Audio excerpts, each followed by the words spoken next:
मैं स्वागत करता हूं आप सभी लोगों का आत्मिक सफ़र में। आज परमेश्वर ने फिर से अवसर दिया कि आपके समक्ष प्रस्तुत हो सकूं और आज हम रूत की पुस्तक उसके चौथे अध्याय का अध्ययन करेंगे।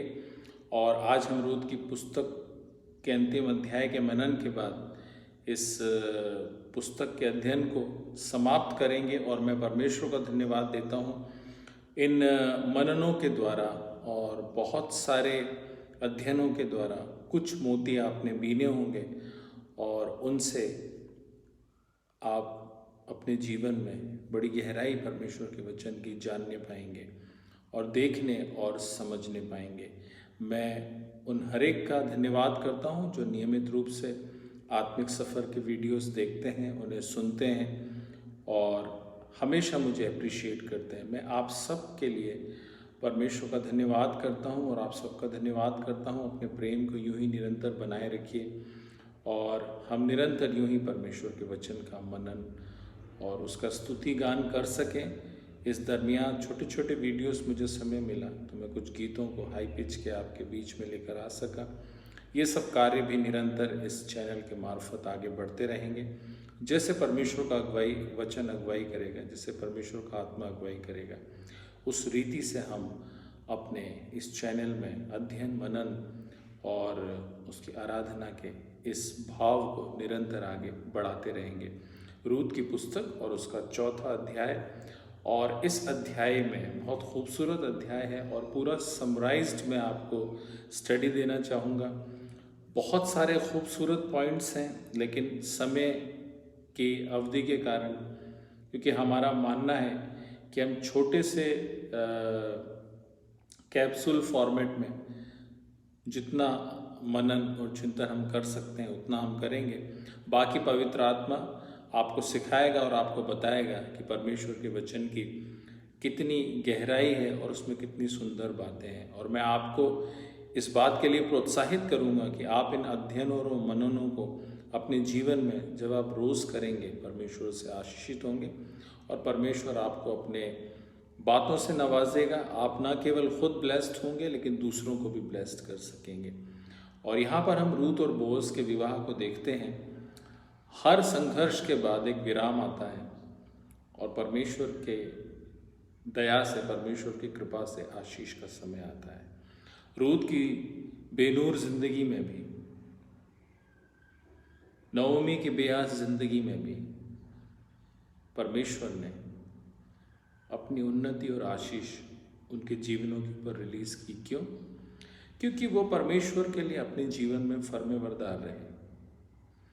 और इस अध्याय में हम बोअज और नओमी के कार्य को देखने की कोशिश करेंगे कि किस प्रकार से परमेश्वर ने ना केवल उन्हें कार्य करने की प्रेरणा दी, लेकिन अपने वचन से उनके जीवन को भरा और अपनी भलाई, कृपा और आशीष उनके जीवन में प्रदान की। जो हम पहला पॉइंट इस अध्याय का देखेंगे वो पहले पद से लेकर पहले पद में है, जहाँ पर इस प्रकार से लिखा है, तब बोअज फाटक के पास जाकर बैठ गया और जिस छुड़ाने वाले कुटुंबी की चर्चा बोअज ने की थी वह भी आ गया। तब बोअज ने कहा, हे मित्र, इधर आकर यहीं बैठ जा। अब बोअज ने ऐसा क्यों किया? मेरे प्रियो, बोअज ने जो है रूत को एश्योर किया था कि अब मैं तेरी सहायता करूंगा और जो कोई ये काम ना करे तो मैं उस कार्य को करूंगा। तो प्रतिबद्धता जिस व्यक्ति की होती है, उस व्यक्ति की जिम्मेदारी होती है कि ना केवल उस कार्य को करना लेकिन सक्रिय होकर उस कार्य के लिए खड़े भी रहना। The first point of this chapter is have to fulfil their commitments, actively standing up what is right. अपनी प्रतिबद्धता को पूरा करने के लिए सक्रिय रूप से जो सही है उसके लिए खड़े रहना। मैं और आपके जीवन में भी, जीवन में कई बार ऐसे अवसर आते हैं जब परमेश्वर हमसे कुछ कार्य लेना चाहता है, जिस प्रकार से वो बोअज को भी उभार रहा था रूत की मदद करने के लिए। इसके इतर वो एक मोआबिन स्त्री थी और उनका और मोआबियों का कोई मेल नहीं था और स्टेटस नहीं था। समाज में कोई स्थान बराबर नहीं था, लेकिन फिर भी परमेश्वर ने बोअज के हृदय को उभारा था कि वो रूथ की सहायता और मदद कर सके। और बोअज प्रभु का, परमेश्वर का भय मानने वाला इंसान था, और बोअज ने खुद फाटक के पास जाकर बैठ गया, और जिस छुड़ाने वाले कुटुंबी की चर्चा बोअज ने की थी वह भी आ गया। तब बोअज ने कहा, हे मित्र, इधर आकर यहाँ बैठ जा। जो पहली बात है वो बोअज ने सक्रियता दिखाई और इस कार्य को करने के लिए अपने जीवन को, अपने मन को तैयार किया और उस कार्य को करने में आगे बढ़ा। कई बार हम अपने जीवन में अपनी प्रतिबद्धता को उतनी सक्रियता के साथ नहीं कर पाते, तब हमें उसके अनुरूप परिणाम भी हमारे जीवन में देखने को नहीं मिलते। यदि रूथ का घर बस सका, यदि रूथ को और नओमी को चैन और आराम मिल सका, यदि उन दोनों के उजड़े घर बस सके, तो उसमें बोअज का इनिशिएटिव बहुत इंपॉर्टेंट है मेरे प्रियो। उसके कमिटमेंट्स बहुत इंपॉर्टेंट है। और परमेश्वर का वचन कहता है कि एक बार धर्मी पुरुष जो सोच ले, जो ठान ले, उसको पूरा करता है। चाहे हानि उठानी पड़े, लेकिन वो बदलता नहीं। सो अपने जीवन में अपनी पूरी तैयारी में रहें जिस बात के लिए आपने इनिशिएटिव लिया है।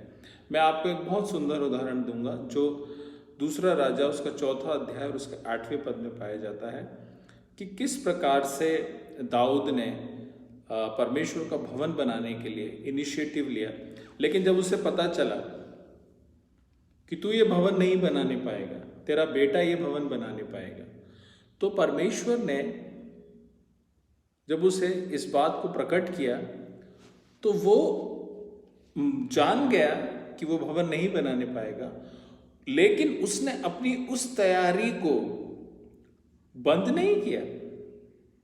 जहां से देवदारू की लकड़ी मंगानी है, जहां से सोना मंगाना है, जहां से बहुत ज़रूरी चीज़ें मंगानी है, और पूरे संसार भर से उसने राजाओं से गठजोड़ करके उन चीज़ों को स्टोर किया। क्यों भाई?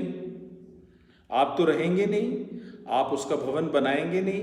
परमेश्वर सामर्थी है, जिससे कार्य लेना चाहता है उससे वो कार्य लेता है। लेकिन फिर क्यों दाऊद ने उस इनिशिएटिव को, उस अपनी प्रतिबद्धता को अपनी उस तैयारी में झलकाया?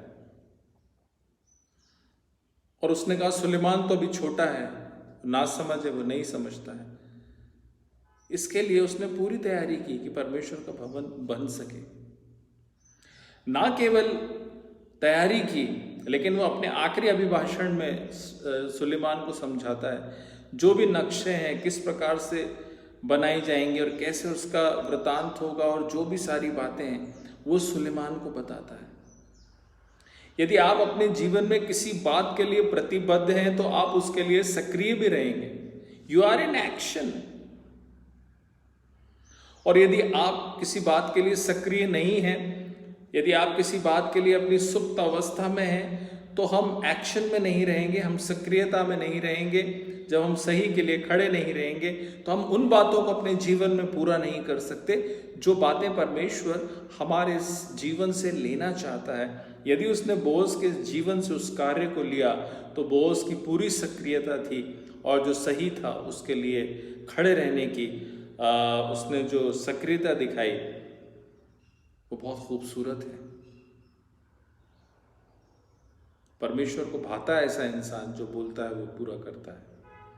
और बोअज फाटक के पास बैठ गया और उसको भी बुलाया जो निकट रिश्तेदार था, और कहा, हे मित्र, यहाँ आकर बैठ जा। तो वह उधर जाकर बैठ गया। तब दूसरे पद में लिखा है, तब उसने नगर के 10 वृद्ध लोगों को बुलाकर कहा, यहीं बैठ जाओ। वे भी बैठ गए। वाई?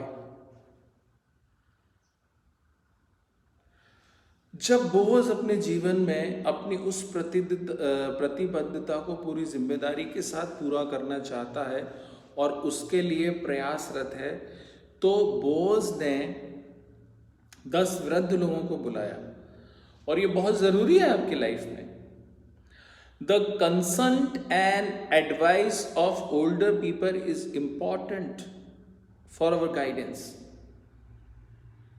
Is it clear? हमें बुजुर्ग लोगों की सलाह चाहिए, उनके एक्सपीरियंसेस चाहिए। 10 वृद्ध लोगों को बुला करके लाया।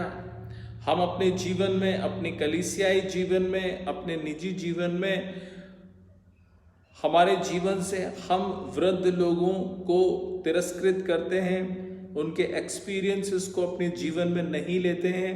और परमेश्वर का वचन कहता है जिनके पके बाल हैं वो उनकी शोभा हैं और वे आदर के योग्य हैं। और हमें बुजुर्गों के एक्सपीरियंस से आज की जनरेशन को चलना है और हर मामले में, हर बात में हमारे प्राचीनों की, हमारी एल्डर्स की, हमारे सीनियर लोगों की सलाह मशवरा से वो कार्य को पूरा करना है। बोझ सब कुछ कर सकता था, बोझ धनवान था, सब खरीद सकता था, सब बातें कर सकता था, लेकिन बोझ की ऑथेंटिसिटी ये थी कि वो कार्य को जैसा वो है वैसा करना चाहता था और उसके मन में कोई बुराई नहीं थी, उसके मन में कोई पाप नहीं था, लेकिन वो रूत की सचमुच मदद करना चाहता था। इसीलिए उसने जो तरीका सही है, जो सही तरीका है, मूसा की व्यवस्था के अनुसार है, उस तरीके को अपनाया। और ना केवल उसने उस करीबी रिश्तेदार को बुलाया, लेकिन कॉन्ग्रीगेशन को भी इकट्ठा किया जिसमें 10 बुजुर्ग लोग थे। मैं हमेशा इस बात का उदाहरण देता हूँ और आज भी दूंगा। निर्गमन की पुस्तक उसका 18वां अध्याय और 17वें पद में एक बात लिखी है जो मैं आपके लिए पढ़ना चाहता हूँ और बड़ी खूबसूरत बात है और इससे हमें सीखने को मिलेगा। निर्गमन की पुस्तक उसका 18वां अध्याय और उसका 17वां पद। 18वां अध्याय और 17वां पद यहाँ पर इस प्रकार से लिखा है। मूसा के ससुर ने उससे कहा, जो काम तू करता है वह अच्छा नहीं। देखिए, बड़ी बात बोल रहे हैं मूसा के ससुर। ऐसे इंसान से बात कर रहे हैं जो बुजुर्ग है, ऐसे इंसान से बात कर रहे हैं, सॉरी, वे बुजुर्ग हैं और मूसा से बात कर रहे हैं। और ऐसे इंसान से बात कर रहे हैं जिसने परमेश्वर को देखा है, झाड़ी जल रही थी, बुझ नहीं रही थी, दर्शन लिया है, पटियाओं पर व्यवस्था अंकित की है, 40 लाख लोगों की लीडरशिप में रहा इंसान और उनको निरंतर चला रहा है। उसको भी काउंसिल की जरूरत है, उसको भी एडवाइस की जरूरत है। कई बार हम अपने आत्मिक घमंड में बोलते हैं परमेश्वर तो सब कुछ हमें बताता है और आपको बता सकता है, तो उसने मुझे क्यों नहीं बताया? भाई, आपको बताने के लिए उसने कुछ आपसे सीनियर लोग रखे हैं जिन्हें उन बातों का अनुभव है। आप अपने मुगालतफे में जी रहे हैं, जैसा ट्रेडिशन है वैसा आप काम कर रहे हैं। मूसा कुछ भी गलत नहीं कर रहा था, सभी लोगों की न्याय व्यवस्था को संभालता था, हर एक का न्याय करता था, लेकिन यत्रो ने कहा जो तू ये कर रहा है ठीक नहीं है। स्ट्रेट फॉरवर्ड बोला उसे। मूसा ने इसको नेगेटिव नहीं लिया। जो परमेश्वर के लोग होते हैं, जो परमेश्वर से प्यार करने वाले लोग होते हैं, वो कभी भी अपने बुजुर्गों की राय को नेगेटिव नहीं लेते। यदि आपके जीवन में अभी भी ऐसा कुछ है तो मेरे प्रियो, आपको काउंसलिंग की जरूरत है। हमें बुजुर्गों की सलाह की आवश्यकता है। जिस प्रकार से यत्रो ने समझाया कि इस प्रकार से एक टीम खड़ी करो, कोऑर्डिनेशन करो, तुम्हारे पास छोटे छोटे मुकदमों के ऊपर एक हेड तैयार करो जो उन्हें देखेंगे, जो बड़े मुकदमे हैं तुम वो देखोगे। वहाँ पूरे उस मैनेजमेंट को देखते हैं जो यत्रो ने मूसा को समझाया और ऐसा लिखा है मूसा ने उसके अनुसार किया। हमारे जीवन में भी कई बार हमें बुद्धिमान लोग कुछ समझ की बातें बताते हैं। क्या हम उन्हें मानने को, जानने को तैयार हैं, या हम अपने आत्मिक घमंड में घूम रहे हैं? सबसे बड़ा आत्मिक घमंड है कि हमें किसी की सलाह नहीं चाहिए। परमेश्वर ने पवित्र आत्मा को दिया है, वो हमारा काउंसलर है। परमेश्वर ने अपने आत्मिक लोगों को दिया है, बुजुर्गों को दिया है, ताकि हम उनके अनुभवों से सीख सकें। हमारे पास ज्ञान हो सकता है, लेकिन हमारे पास अनुभव उतना नहीं है। अनुभव उनके पास होता है जो वे काम कर चुका है। आज की जनरेशन को सबसे बड़ी बात बोअज से ये सीखनी है कि सब कुछ करते हुए भी वो सब कुछ कर सकता था, तुरंत तुरंत फैसला कर सकता था, लेकिन जिस प्रकार से परमेश्वर की टर्म है उसी प्रकार से वो गया। और ना केवल उसने इनिशिएटिव लिया अपनी कमिटमेंट को पूरा करने के लिए, उठ के खड़ा हुआ, जो सही था उसके लिए खड़ा हुआ। वो 10 बुजुर्ग लोगों को बुला के लाया, ताकि पूरी सलाह मशवरा के द्वारा ये बेहतर कार्य मेरे जीवन में, रूथ के जीवन में, उस रिश्तेदार के जीवन में, नवमी के जीवन में पूरा हो सके। क्या आप तैयार हैं अपने जीवन से कि हम परमेश्वर के लिए बहुत सारा कार्य कर सकें और हम अपने बुजुर्गों को वो सम्मान दें? एक अच्छी कलीसिया का बैलेंस होता है जहाँ बुजुर्गों को सम्मान मिलता है और हम उनके एक्सपीरियंसेस से सीखते हैं, और जवान पीढ़ी उस संस्कार को आगे बढ़ाती है। मेरे प्रियो, हमें ये सोचने की और समझने की आवश्यकता है। सो हम इस बात को समझ सकें, इस बात को जान सकें, ये हमारे लिए बहुत ज़रूरी है। दूसरा उदाहरण मैं आपको देना चाहूँगा रहोबियाम का। जब सुलेमान मर गया, प्रजा के लोग रहोबियाम के पास गए, बोला कि अब तुझे राजा हो जाना चाहिए था। और कुछ बुजुर्ग लोग गए तो उसने कहा तुम मेरे पास 3 दिन के बाद आना।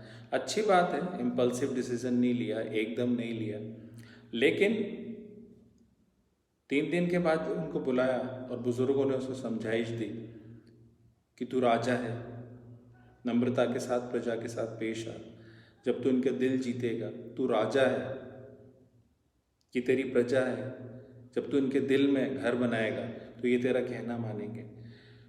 और वही सलाह वो लेके अपने नौजवान दोस्तों के पास गया, लेकिन उसने वो सलाह मानी जो बुजुर्गों ने दी थी, उसको नहीं माना, और वो सलाह मानी जो उसके नौजवान दोस्तों ने दी थी। आखिरी में उसे वहाँ से छोड़कर सब कुछ भागना पड़ा। मेरे प्रियो, आपकी सलाह, आपका मशवरा और आपके जीवन के कुछ निर्णय आपको आपके बुजुर्गों से मिलते हैं। और नवमी भी एक बुजुर्ग होने के नाते, एक स्पिरिचुअल लेडी होने के नाते, उसने जो रूथ को सलाह दी, रूथ ने उसको पूरा माना और अपने जीवन में आशीष पाई। और हम देखते हैं कि यहाँ पर बोअज ने 10 वृद्ध लोगों को बुलाया और कहा यहीं बैठ जाओ। वे भी बैठ गए। तब वो उस छुड़ाने वाले कुटुंबी से कहने लगा, नवमी जो मोआब देश से लौट आई है, वो हमारे भाई एलीमेलेक का एक टुकड़ा भूमि बेचना चाहती है। इसीलिए मैंने सोचा कि ये बात तुझको जताकर कहूँगा कि तू उसको इन बैठे हुओं के सामने और मेरे लोगों के, इन वृद्ध लोगों के सामने मोल ले ले। अब बोअज ने अपनी बात को रखना शुरू किया। सही और निष्पक्ष तरीका यही होता है। सही और निष्पक्ष तरीका यही होता है कि आपके मन में यदि कोई बात है, आप अपनी बात को लेकर कलीसिया के बीच में जाएं, कॉन्ग्रीगेशन के बीच में जाएं, धर्मी और संतों और उन प्राचीनों के बीच में अपनी उस बात को रखें और आमने सामने बात करें। कोई भी बात बोअज ने छुपाई नहीं और अपनी उस पूरी बात को उनके आगे रखा, ताकि सही और निष्पक्ष तरीके से वो कार्य हो सके। और उसने कहा कि तू उनका छुड़ाने वाला कुटुंबी है, और यदि तू छुड़ाना न चाहे तो मुझे ऐसा बता दे कि मैं समझ लूं, क्योंकि तुझे छोड़ उसको छुड़ाने का अधिकार और किसी को नहीं है, तेरे बाद मैं हूं। अपने को पीछे रखा बोअज ने। कई बार जब हम भलाई करने जाते हैं तो भैया हम सबसे आगे अपने आप को रखते हैं, चाहे हम उस टर्म में हैं या नहीं है। बोअज उस टर्म में नहीं था। उस टर्म में जो सबसे पहले था वो छुड़ाने वाला कुटुंबी था। उसने कहा भाई सबसे पहले आप हैं, यदि आप इस काम को नहीं करेंगे उसके बाद मैं करूंगा। अपनी बात को सही और निष्पक्ष तरीके से रखना, ये अपने जीवन में एक बहुत बड़ी उपलब्धि को लेकर के आता है। बोस चाहे तो सब कुछ कर सकता था, लेकिन बोस ने जो ठीक है वही किया। जब हम पहला राजा उसका 21वां और 7 में पढ़ते हैं, वहां नबोत की बारी में हम देखते हैं कि किस प्रकार से लोगों के मन को बदल दिया गया। एक राजा के उदास मन को इजेबेल के द्वारा खुश करने के लिए उस नबोत की बारी को लिया गया, और किस प्रकार से वहां पर एक जो अपराधी नहीं था उसको मार डाला गया, और ये इजेबेल के लिए अपराध गिना गया। और परमेश्वर का वचन कहता है कि उसके लहू को कुत्ते चाटेंगे। परमेश्वर ने ऐसा किया, ऐसा श्राप उसको मिला। वहां पर बात निष्पक्ष नहीं थी, वहां पर बात सही नहीं थी, और न्याय का बिगाड़ कर दिया गया था। नओमी की जनरेशन लाइन को बचाना है, एलीमेलेक की।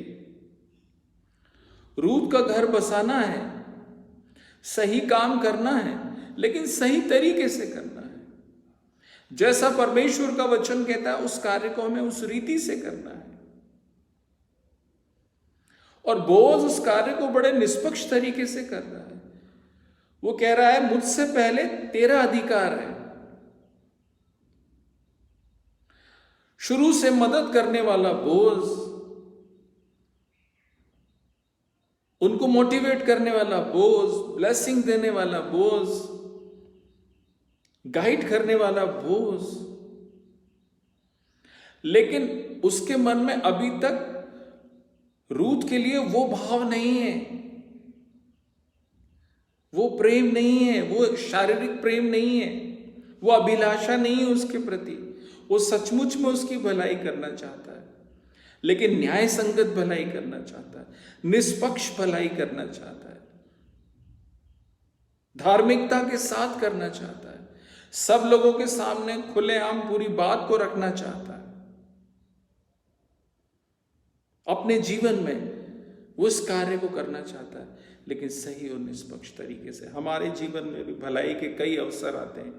क्या हमारी भलाई न्याय संगत है, धर्म संगत है, सही है, उचित रीति से है, किसी का न्याय बिगाड़ के तो नहीं है? ये हमें ध्यान रखने की बात है मेरे प्रिय। हम उस इजेबेल के समान ना बने जिसने पूरा का पूरा न्याय बिगाड़ दिया और किसी को खुश करने के लिए किसी के साथ बड़ी साजिश कर दी। भलाई वही है जो सबके सामने निष्पक्ष तरीके से की जाए। बोझ से हमें बड़ी चीज़ सीखने को मिलती है। क्या मैं और आप तैयार हैं कि हम सही रीति से लोगों की भलाई कर सकें? फिर 5वां पद कहता है, फिर बोझ ने कहा, जब तू उस भूमि को नओमी के हाथ से मोल ले, तब तुझे उस रूत मोआबिन के हाथ से भी, जो मरे हुए की स्त्री है, इस विचार से मोल लेना पड़ेगा कि मरे हुए का नाम उसके भाग में स्थिर कर दे। जो ये पॉइंट है बहुत इंपॉर्टेंट है। बोझ ने कहा यदि तू उसकी भूमि छुड़ाता है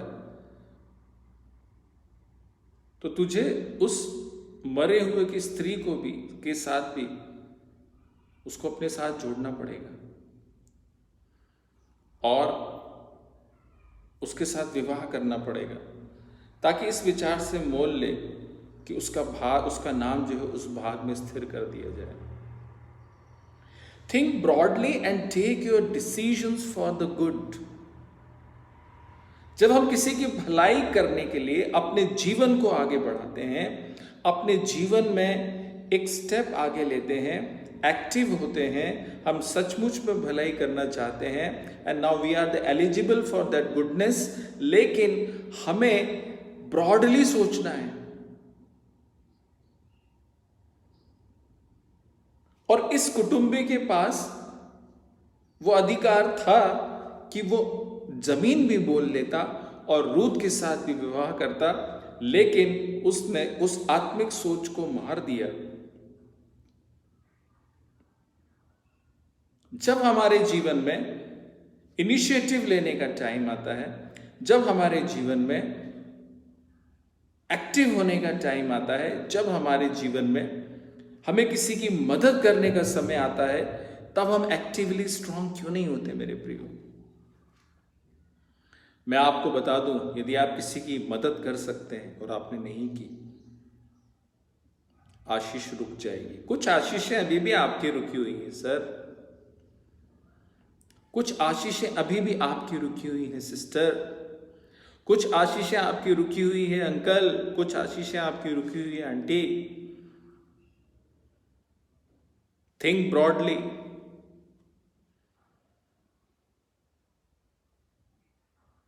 हमें बड़ा सोचने की जरूरत है और हमें मदद करने की जरूरत है। वो छुड़ाने वाला कुटुंबी क्या बोलता है? उस छुड़ाने वाले कुटुंबी ने कहा, मैं उसको छुड़ा नहीं सकता, ऐसा ना हो कि मेरा निज भाग बिगड़ जाए, इसलिए मेरा छुड़ाने का अधिकार तू ले ले, क्योंकि मैं उसे छुड़ा नहीं सकता। देखिए, इस अपॉर्चुनिटी को मिस कर दिया उस कुटुंबी ने। बहुत खूबसूरत अपॉर्चुनिटी परमेश्वर के द्वारा उसके पास आई थी, जिसे बोझ लेके आया था। और मेरे विचार से यदि वो बुद्धिमान होता तो वो इस बात को समझ सकता था कि कौन सा इंसान मेरे पास कौन सी अपॉर्चुनिटी को लेके आया। ये समझ भी हमें परमेश्वर से मांगनी है। केवल हम यथावत सिचुएशन को देखते हैं कि इसमें मेरा क्या लाभ है और क्या हानि है। हमें लाभ हानि की सिचुएशन को देखकर डिसीजंस नहीं लेने हैं, लेकिन हमें उन बातों को सोचकर डिसीजंस लेने हैं कि परमेश्वर ने कौन सी अपॉर्चुनिटी मेरे जीवन के लिए रखी है। एक भी अवसर ऐसा नहीं आता जो परमेश्वर के बिना देखे आपके जीवन में आता हो। निकट कुटुंबी ने सोचा भी नहीं होगा कभी कि रूथ का ऐसा फेवर मेरे पास आएगा कि कोई कहेगा कि उसके साथ मेरा विवाह कर दिया जाए। और यह अधिकार था उस कुटुंबी के पास। ओरपा के पास वो अधिकार था कि वो नओमी की सेवा कर सकती थी, लेकिन उसने अपने उस डिसीजन को अपने जीवन में लिया कि वो अपने लोगों में जाए और वहीं बसे, अपने रिश्तेदारों के बीच में रहे। ये उसके लिए फायदे की बात थी। हमारे अंदर ओरपा है, हमारे अंदर बोज है, हमारे अंदर रूत है, हमारे अंदर नओमी है। क्या हम उस स्तर पर सोच पाते हैं जैसा इन लोगों ने अपने जीवन में सोचा और अपने जीवन में परमेश्वर की योजनाओं को पूरा किया? यदि आप परमेश्वर की योजनाओं को अपने जीवन में पूरा करना चाहते हैं तो हमें ब्रॉडली सोचना पड़ेगा, ताकि हम उस रीति पर आ जाएं जिससे परमेश्वर हमारे जीवन से अपनी सेवा को ले सके। इस कुटुंबी ने भी कोई गलत बात नहीं सोची थी। रूत एक मोआबिन स्त्री थी और अन्य जाति स्त्री से विवाह करने का मतलब वो सोच रहा था कहीं कल्चर मिक्स नहीं हो जाए। लेकिन मैं आपको बताना चाहूंगा कि बोज ने जब रूथ के साथ व्यवहार किया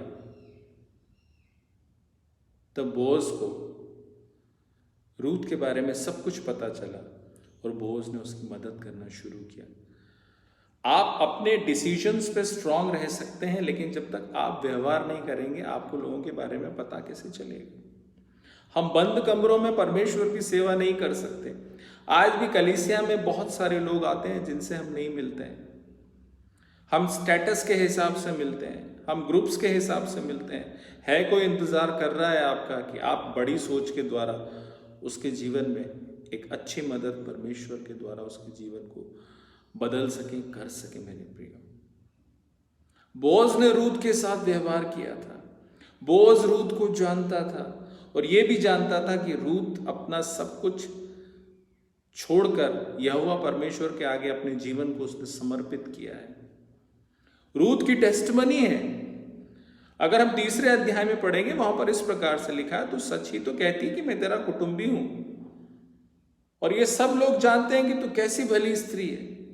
रूथ का बड़ा नाम था, बड़ी गवाही थी अपने जीवन की।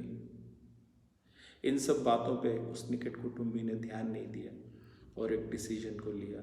और यहाँ पर ना तो उसका नाम है और ना उसको क्या कॉन्ग्रीगेशन ने ना उसको ब्लेस्ड किया, क्योंकि जो सबसे निकट कुटुंबी होता था उसके पास ही अधिकार होता था कि वो इस व्यवस्था में आगे जाए।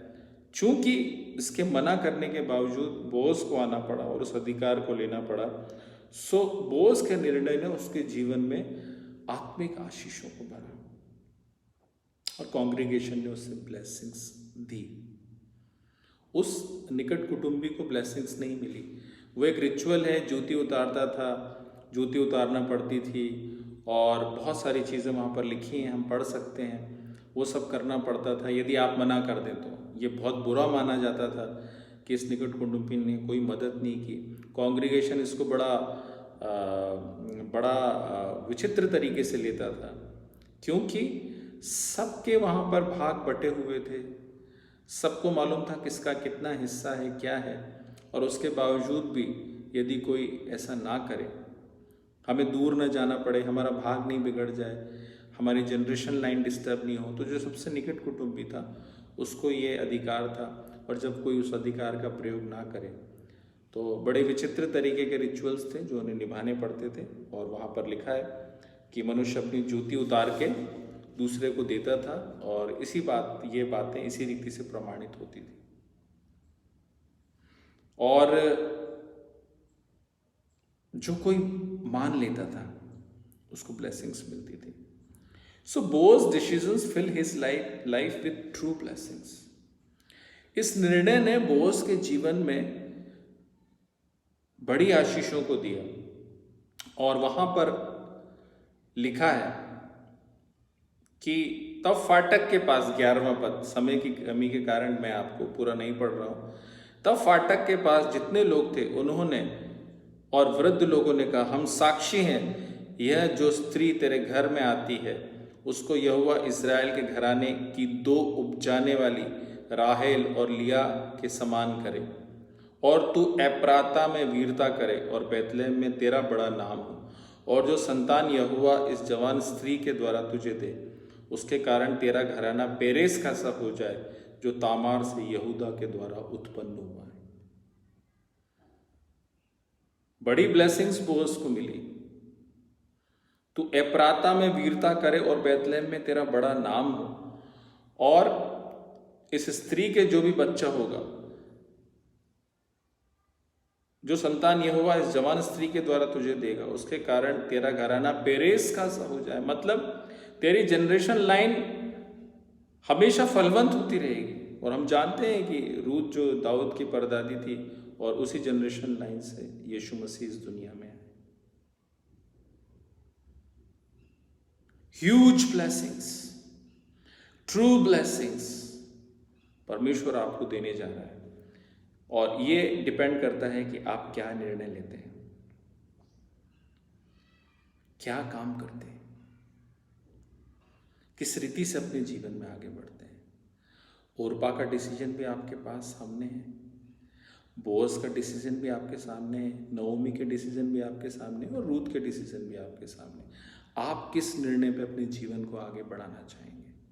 हमारे हर निर्णय के द्वारा परमेश्वर हमारे जीवन में हमको आशीषित करना चाहिए। मेरे प्रियो, आज मैं आपको प्रोत्साहित करता हूँ, जब अपने जीवन में, अपनी आत्मिक यात्रा में, अपने आत्मिक जीवन में आगे बढ़े, तो आपका जीवन, आपका परिवार, आपकी संतान फलवंत होना चाहिए और परमेश्वर की आशीष आपके जीवन में निरंतर बहती रहना चाहिए। और यहाँ पर आगे लिखा है, तब बोअज ने रूत से विवाह कर लिया और वह उसकी पत्नी हो गई। और जब वह उसके पास गया तब यहोवा की दया से उसको गर्भ रहा और उसके एक बेटा उत्पन्न हुआ। फुलफिल गॉड्स प्लानिंग, परमेश्वर की योजना थी रूत का घर बस जाए, एलीमेलेक की जनरेशन लाइन बची रहे और नओमी का जीवन बसर हो जाए, उसे किसी बात की चिंता ना रहे। बोअज की शरण रूत को मिली और रूत का विवाह बोअज से होना और दोनों को परमेश्वर का आशीर्वाद मिलना, ये संबोधित करता है कि परमेश्वर का प्रेम जो है सीमाओं के परे है। और मैं आपको फिर बताना चाहूंगा, नवमी, रूथ हायरार्की में, धार्मिक विधि में इनका कोई बड़ा स्थान नहीं था। ये कोई बहुत बड़ी पोस्ट में बहुत प्रीस्ट नहीं थे, मेरी तरह और आपकी तरह आम इंसान थे। लेकिन इनके कमिटमेंट्स ने, इनकी सिंसेरिटी ने, इनकी सेंसिबिलिटी ने, इनके डिसीजंस ने परमेश्वर को आमंत्रित किया कि परमेश्वर इन जीवनों का उपयोग ले। और ये की पर्सन बन गए अपने अपने परिवारों के, और अपने लिए परमेश्वर की गहरी और उत्तम आशीषें जीवन के लिए ले ली। और इनके घराने, इनके परिवार, इनकी संतानें, इनके बुजुर्ग आशीषित हुए। मेरे प्रियो, मैं और आप किस जगह पर हैं? क्या हम अपने जीवन में इन आशीषों को पाना चाहते हैं? आज हमें सोचना पड़ेगा कि हम परमेश्वर की योजना में हैं, क्योंकि अंत में वही योजना पूरी होती है। अगर हम योना के समान भाग भी जाएं तो परमेश्वर वापस बुलाएगा, फिर खड़ा करेगा और फिर हमें ठीक रास्ते पर आगे बढ़ाएगा। उसके बाद हम पढ़ते हैं, तब स्त्रियों ने नवमी से कहा, यहोवा धन्य है जिसने तुझे आज छुड़ाने वाले कुटुंबी के बिना नहीं छोड़ा। इज़राइल में इसका बड़ा नाम हो, और यह तेरे जी में जी ले आने वाला और तेरा बुढ़ापे में पालने वाला हो, क्योंकि तेरी बहू जो तुझसे प्रेम रखती और 7 बेटों से भी तेरे लिए श्रेष्ठ है, उसी का ये बेटा है। फिर नवमी उस बच्चे को अपनी गोद में रखकर उसकी धाय का काम करने लगी।